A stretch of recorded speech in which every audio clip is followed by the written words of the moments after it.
Welcome to Loyalty Discussions with White Label Loyalty, where we cover everything you need to know about customer loyalty, retention, and rewards. We're interviewing experts from all industries to help you keep your customers coming back for more. Hello, everyone, and welcome back to the third segment of our Loyalty Discussions episode, where we're talking all about the reasons why loyalty programs fail. In this episode, we're talking through all of the things that may make your loyalty program not work so that you can get it right the first time. In this segment, we're going to talk to you all about creating a loyalty strategy. So if you're interested in adding loyalty into your business, you are in the right place. So in this segment, we are covering where you need to start when you create a loyalty program. So with that in mind, Christina, could you cover some of the things that people need to think about when they're starting to create a loyalty strategy? This is one of the things that we see quite a lot. One of the biggest struggles we see prospects that come to us having, and that's really not knowing what they want to do, why they want to have a loyalty program in the first place. Often we ask this question in the first interactions and conversations with our prospective buyers, and they will go back saying, obviously we want to make more money. Well, it's not quite that simple. Obviously that's kind of a given, but that's not really a strategy, right? And to make more money, you could do loads of different things. You could use different types of tactics, but choosing to launch a loyalty program is a big undertaking. And so one of the big advice I always give to clients and prospects is to really have a loyalty goal in mind. So thinking about what is it, there's probably a problem in your company at the moment or in your strategy that you're trying to fix with having a loyalty program. So this might be that you're not retaining enough customers, or you really need to grow the number of your customers, or you need to grow the value that each customer has for you, so the customer lifetime value. For some companies, loyalty is a pure data play. We see this quite often, especially now since the pandemic. More and more companies and brands around the world have realized that they need to really understand who the customer is in order to keep them around, really. And so also with the cookies going away very soon and all of these different digital trends, more companies are looking to gain customer data. And a formal loyalty program is a fantastic way to do that, because obviously customers have become a lot more wary of giving away their personal data. And so you really need to give them a good reason to, and providing them with rewards or offers or personalized perks is a great way to incentivize this. So overall, having an end goal in mind as a first point in your loyalty strategy is extremely important. Right, so there are actually quite a lot of different objectives that a loyalty program can meet. It's not necessarily just one. So a company could have quite a few goals that they have in mind that a loyalty program could cover. So it's all about really understanding what those goals are and being clear when they start to speak to a loyalty provider, so they know exactly how to build their program. Absolutely, that's exactly right. So that takes us on quite nicely to the next key part of a loyalty program, which is all about rewards. Now, obviously, the key part of a loyalty program is knowing what kind of mechanics you want to use for rewards, because the basis of loyalty is driving the kind of behaviors that you want to see. So you need to know what kind of rewards you're going to give your customers and for what reasons. Based on the goal that you choose for a loyalty program, that's how you need to start designing the reward mechanics. So for example, are you going to reward members for shopping more often, for buying certain products, or for even talking about your brand? So this is a really exciting point, because there's a lot of loyalty programs out there that are only transactional. So that means that customers only get rewarded when they make a purchase. What White Label Loyalty do is we offer the opportunity to reward any kind of activity, and that's because we have an event-based system. So once you've decided what kind of activities or customer behaviors you want to drive in your business, you can then reward them for that specific behavior to encourage them and incentivize them to perform that behavior more often. So people need to kind of get out of the tunnel vision of loyalty programs being transactional only and start to think about what are the ways they can reward their customers. So for example, if you're a business that wants to increase your online engagement, then you could reward customers for talking about your brand online or on social media. So once you've decided what exactly you want to reward your customers for and what kind of activities you want to see more of, then you can go into choosing what rewards you're going to give them. There's many different rewards that you can do, depending on what loyalty provider you choose. So this could be a physical reward, or digital rewards are part of a huge upcoming trend at the moment. We're actually seeing a lot of brands such as Starbucks and PlayStation introduce NFTs. So NFTs just essentially work as a digital asset that can be given to a customer, which can pretty much do anything they want. It depends on what kind of reward is attached to that NFT.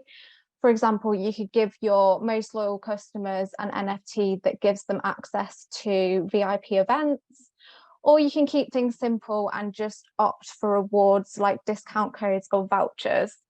It totally depends on what kind of rewards your customers are going to find really valuable. And it's really important that you choose rewards that are actually exciting, because it's all about incentivizing your end customer. Can you talk a little bit about how a brand should go about choosing rewards? How would they know exactly what their customers want? Good question. This very much depends on, how far the company is in gaining customer data, having it already, or maybe they're really quite early on. But either way, I'm sure that each marketing department kind of has an idea of who their customer is. And if not yet, then conducting some qualitative customer research would be a great way to start.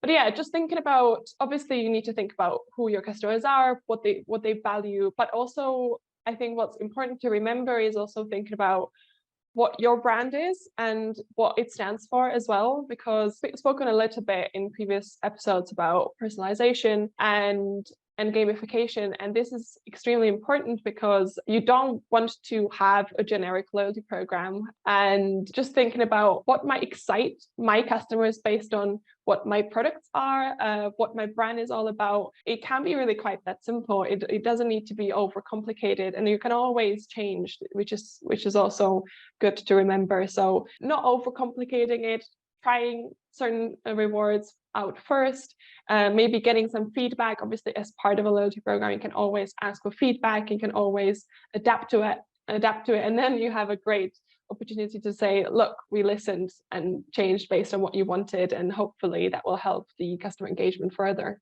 Yeah, definitely. I think the best kind of rewards are those where there's like a clear communication between the brand and customer, so the customer feels able to sort of give feedback on what kind of rewards that they would like to see, and the brand really listens to that so that they can offer more personalized rewards that are suited to each individual rather than just giving a generic reward across the board. 100%. And if there's something that you're excited about, so for example, if you're in charge of this project, or if you're in charge of marketing in general, and you're really excited about the potential of NFTs within your business, give it a go and see what it does, and try to follow that. It might make sense to have some sort of backup when it comes to something as innovative like that.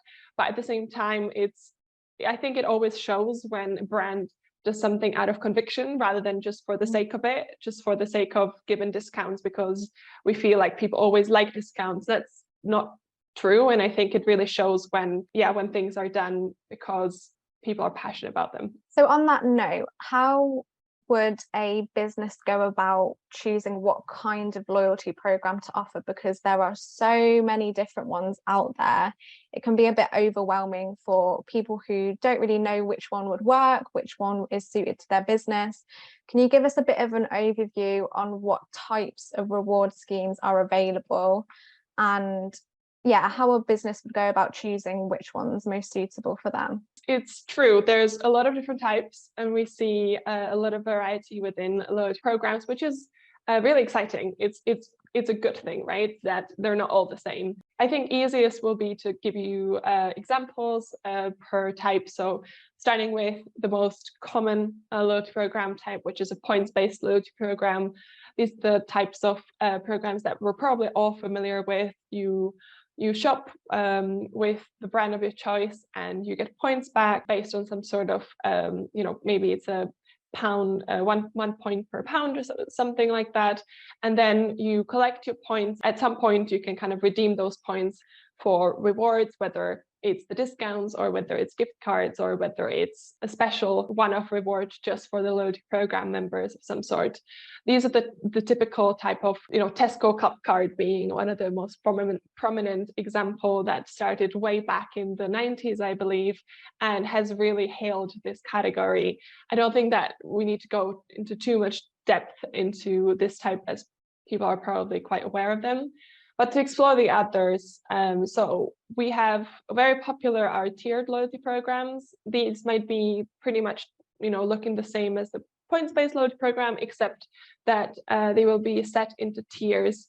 This is a really nice piece of almost gamification where it encourages the program members to engage with the program a bit more, aspire to get into the next tier, to get the better perks, to get the next reward that you're really passionate about. And so it encourages them to use it, to think about it when they're shopping, which is important, and to also gain. It's almost about gaining status for some, which is quite fun to watch how some consumers get really kind of into progressing to the next tier. A great example of that is Sephora loyalty program over in the US and also in Europe. They've seen a massive success, and this has been covered so much within kind of the loyalty space. What Sephora does, just like Starbucks does that. I think they also have a tiered program. What's nice about tiered loyalty programs is that they're nicely structured. So if that's something that you think that your customers might like, that they might like to know exactly what to expect, and if they want something more, then this is what they need to do, and then they will get the better perks. Then tiered loyalty program might be a great option, because it just means that the communication is very clear, which is quite helpful. And you can also play around with them. You can personalize what the tiers are called, and it can just give it a nice little personality to the program. Of some other types, so we can talk about paid subscription loyalty programs. The best known example is probably Amazon Prime.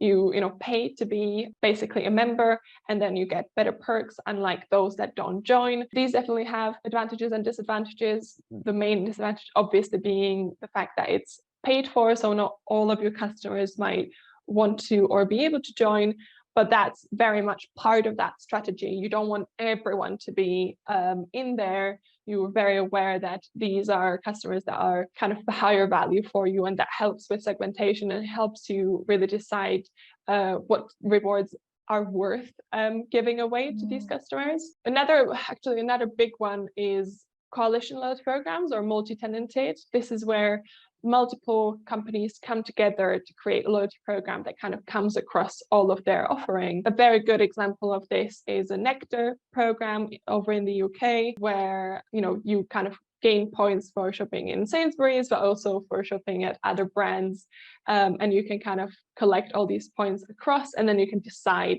where you spend your points as well, which is fun. But there's also other types that are not as common. So spend-based loyalty programs also exist. I would say that one isn't ideal for everyone, for sure.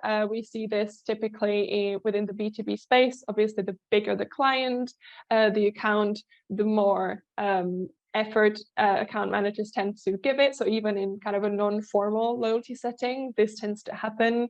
Similarly, within the luxury space as well, or maybe insurance, the more you spend, obviously the more high value customer you are, therefore you're likely to get kind of better perks. But of course, one of the kind of downsides of this is that there's some sort of like elitism going on, or it is just not the best for every single business. A classic like Asda or Lidl or someone like that would obviously not really want to do that, because that goes completely against what the brand represents. Speaking of what brand represents. There's also loyalty programs that are very much rooted in their kind of CSR strategies, so purpose-driven loyalty programs. Brands that are very heavily branded towards, how they give back to the community or what they stand for. The obvious examples being charities, but also commercial brands such as the Tom's shoes brand, if you're aware of it. They give back, I think, for every single pair of shoes that they sell, they give back to communities that are that they have really close relationships with. So it makes sense that when they launch a rewards program, they also give the opportunity for their customers and loyalty program members to basically donate their points and their rewards, and then they can feel even better for shopping with that brand, which really creates that kind of emotional connection, and it can really, really work. But I wouldn't recommend unless you have an existing strong CSR branding. That's pretty much all of them. The last kind of type that I would say that exists is a hybrid, obviously. So I would say that a lot of the kind of more famous, bigger loyalty programs out there that people might have heard about tend to be hybrid loyalty programs at this point, because they might have started as points based only, but then they kind of put on new initiatives on top of it, which kind of makes them into a hybrid. And that tends to work really well. Once you're kind of settled in one space and you know what's working, it's worth trying something else out. It's clear that there's so many different options that you can choose from. And it really all comes back to what we were talking about at the start, which is, what are your goals? What are you trying to achieve? And once you know what your goals are, it'll be clearer on which kind of loyalty program type would work best for your business. Also taking into account what we discussed about rewards, as well as what rewards will be most valuable to your customers. What kind of loyalty program structure would they enjoy the most? What is really going to incentivize them to engage with your brand? For anyone that would like to find out a bit more about each type of loyalty program, we have a Loyalty Programs 101 guide available on our website. We'll put the link available in the description, so you can go and download that guide to find out a bit more about the different options available to you and what are the potential pros and cons of each. So the next part of creating your loyalty strategy is really important, and it's all about how will you stand out. The market of reward schemes is becoming quite saturated now, as more and more brands are kind of creating different loyalty programs. So you really need to be trying to do something a little bit different to make sure that you're standing out from the crowd. So there's obviously a lot of ways that you can make your loyalty program stand out, whether it's the type of loyalty program structure that you choose, the rewards, or there's other things you can do like gamification, which we touched on earlier. But essentially, gamification is using game-like mechanics in a loyalty program. So this could be anything from introducing a leaderboard, which is something that tends to work quite well because it obviously taps into the natural kind of human competitiveness, where customers want to see that they're maybe within the top 10 in terms of points, for example. But there are also other things, like you could introduce challenges. That's something that the Nectar loyalty program does really well. They offer on their app really simple but engaging challenges where people can, it's almost like a game on the phone, where you could win extra points, for example. Another thing that you really need to take into consideration is, once you're putting all of this effort into creating a really exciting loyalty program, is how are you going to make sure your customers know about it? So sometimes we see a lot of brands out there that will create a loyalty program, but you'd be surprised how many don't talk about it enough. So obviously awareness and engagement are really key to success. So make sure that you make your program exciting, but also make sure you're telling your customers about it at every opportunity you can. Obviously, the more engaged your users are, the more successful your loyalty program will be, and the easier it will be to create an emotional bond with them. because at the end of the day, a loyalty program is all about building a better relationship with your customers. And it's really important that you take into consideration all the ways in which you can build a better emotional bond with the end consumers. In terms of creating like more emotional bonds with your customers, another thing that you can do is personalization. So could you talk a little bit about how a brand might go about personalizing a loyalty program? Sure, yeah. What you said was so true. It's all about awareness and engagement. And when it comes to personalization, I think people kind of overthink it a little bit these days, because it's such a term, it's overused all the time, and it feels like personalization is everywhere. But we obviously need to think beyond just kind of personalizing an email by inserting a first name here. It's not about that. What it's about is what I've touched on earlier, which is just making your loyalty program cohesive with your brand, so that making sure that it doesn't come off as just another generic program. Research has found that 90% of mobile apps are being deleted within a year time. That is insane. And so obviously, as you said, that the market is really saturated.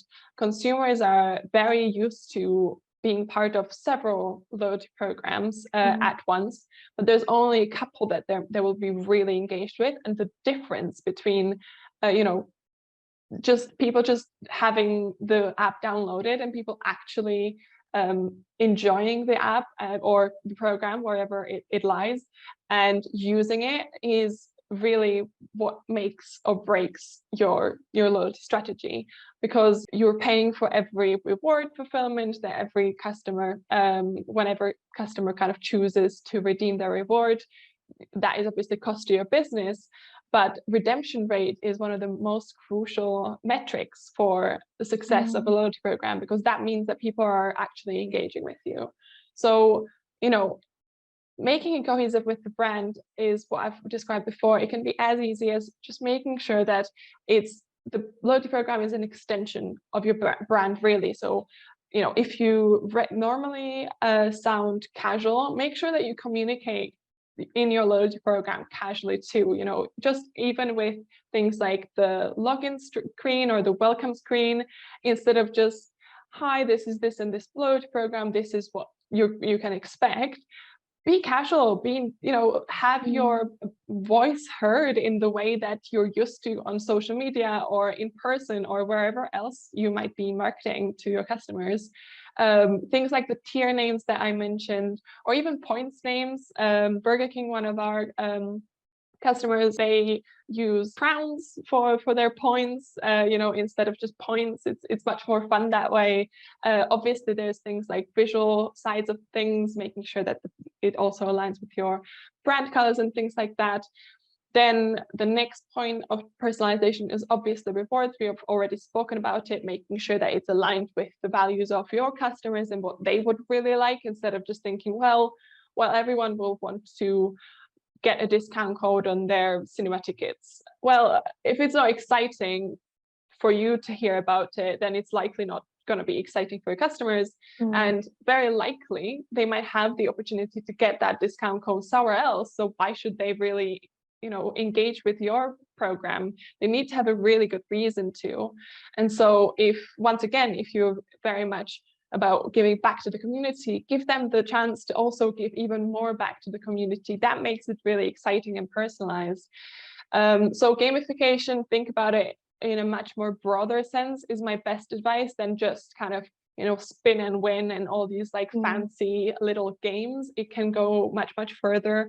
It can just be all about setting up custom rules with campaigns. When you have campaign that goes on outside of the program, for example, for, I don't know, Valentine's Day, come up with something fun for the loyalty program members to also engage with you for that specific event and for the campaign, and give them like a little challenge to, I don't know, if you buy this specific brand from us in the next week or so, we'll give you extra points, or this special reward that we just created for the next 2 weeks. That is what really increases the engagement if you get it right.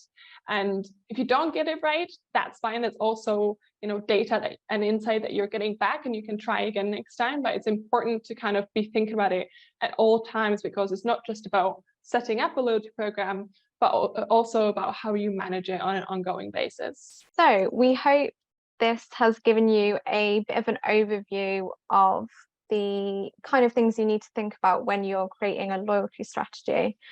So just to recap, you need to start with understanding what your loyalty goals are. What do you want to drive, and where are the key issues within your business? Next, think about the reward mechanics. What kind of rewards are you going to offer your customers, and how will they earn them? What kind of program are you going to run? Remember, there's so many different ones out there, and you can even take different parts of each one to create a bespoke hybrid program. Then think about how you'll stand out. Consider gamification and how you might personalize your program. And remember, there are so many different ways to make your program stand out from competitors and make it really engaging. So next steps for anyone who wants to start building a loyalty strategy, please go check out. We have loads of resources available on our website, guides that you can download to get a bit more detailed understanding about different types of loyalty programs and where to start. And please feel free to send us any questions so we can cover them in future episodes. Thanks for listening, and speak to you next time.